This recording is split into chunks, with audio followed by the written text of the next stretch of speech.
you know, and so, like I told you about the abuse story, you know, something really positive and someone really positive came out of that trauma. So, you know,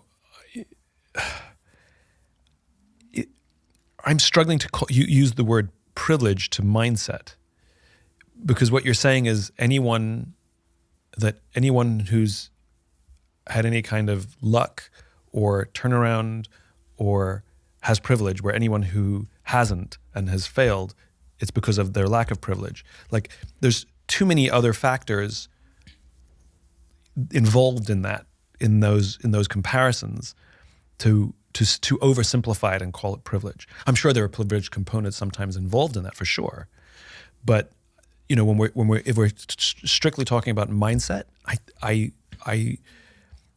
think it's I'm not sure. I don't think so. It doesn't, because the control of our minds is the one thing that we own.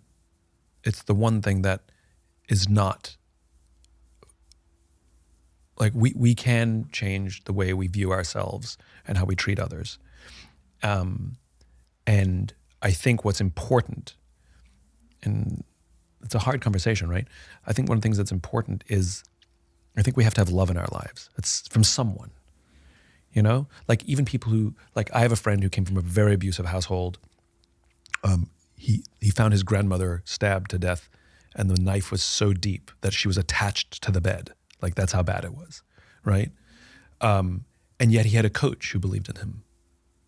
And so I think to have someone believe in us, to have one person see a spark in us, helps us recognize that it helps us see the spark in ourselves.